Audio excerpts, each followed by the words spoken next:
Hi, my name is Vander Plas, and today I will be discussing a rising controversy within the world of sports. This controversy is the truth about the economic impact of partial or fully publicly funded stadiums for professional sports teams across the nation.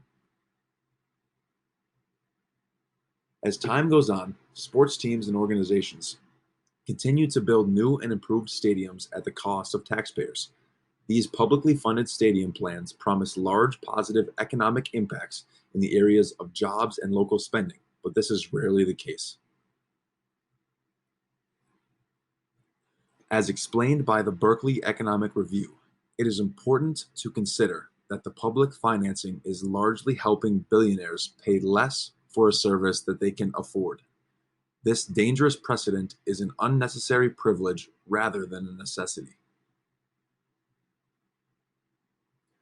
In this presentation, I will explore why sports stadiums continue to be built with public funding, how a new stadium impact on local economy is often overestimated, and how publicly funded stadiums can negatively impact local infrastructure and local productivity. New sport venues continue to be built with the use of public money through taxpayers. But why? Three reasons for this are a professional team's threat and ability to leave the city, the irrational commitment of local fandom, and attempts to revitalize areas within a city. Professional sport organizations hold a lot of power in the planning of building new arenas with public money. If the current city does not decide to put the public funding forward, there is always a city elsewhere that will. This was seen through the move of the Seattle Supersonics to Oklahoma City when Seattle refused to help fund a new arena for the team. Looking forward, it is important to understand how the unwavering support of local fans can influence the public funding of an arena. Teams and cities together often utilize local research in order to back their decision of a new arena based on the public opinion. Local politicians will also favor publicly funded stadiums in an attempt to gain the favor of voters. As seen in the successful plan of Petco Park in San Diego, arenas can be built in order to revitalize a city. This is not always the case. Research done by Roger Knoll and Andrew Zimbalist found that in the stadium investments they reviewed, there was either minimal or zero effect on the local economy.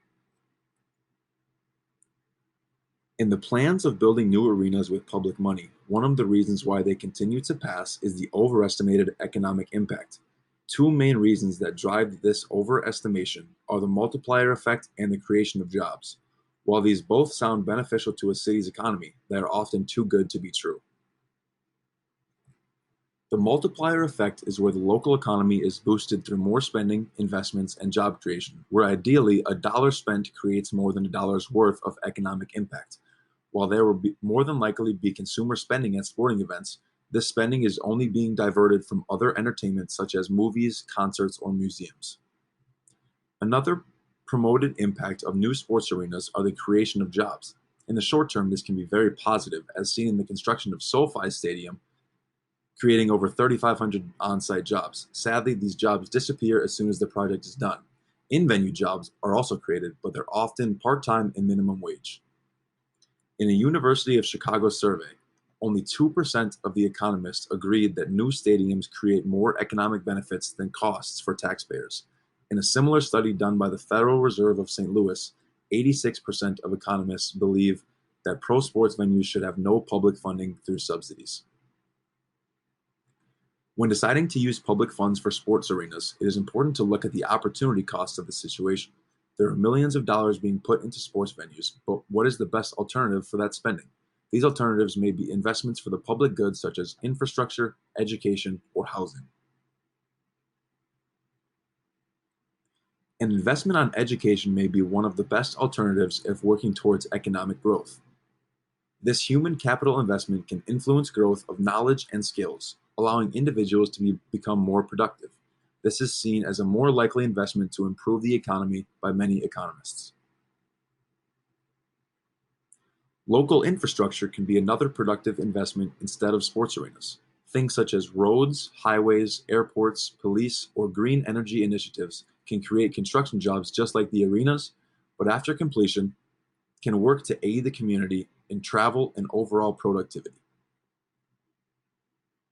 An example of where public arena funding can negatively impact the community was seen in 2011 in Oakland. Harvard Politics reported that the debt from the Coliseum caused an 18% cut in the police force budget and in turn increased the police response time in Oakland by 17 minutes. In review, it is important to remember why arenas continue to be publicly funded even though they aren't always boosting the economy. How the economic impact of an arena is many times overestimated in the plans, and where the public funds could go instead to help the community.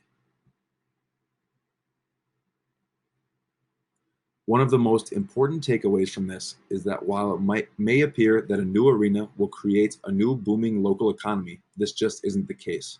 There are only so many dollars being spent in the community, and while it may seem that dollars are coming into the new arena, they are likely being diverted from elsewhere. A second takeaway is that there are other areas that could benefit from large amounts of public funding, such as education and infrastructure. Publicly funding these areas in the community is a better investment for sustainable, long term economic growth in the areas where a new arena wants to be built. The last takeaway is that voters and members of society, we should acknowledge that the professional sports teams are billion-dollar organizations, and we should not continue to support the allocation of public funds to building new arenas that the owners and organizations can afford on their own.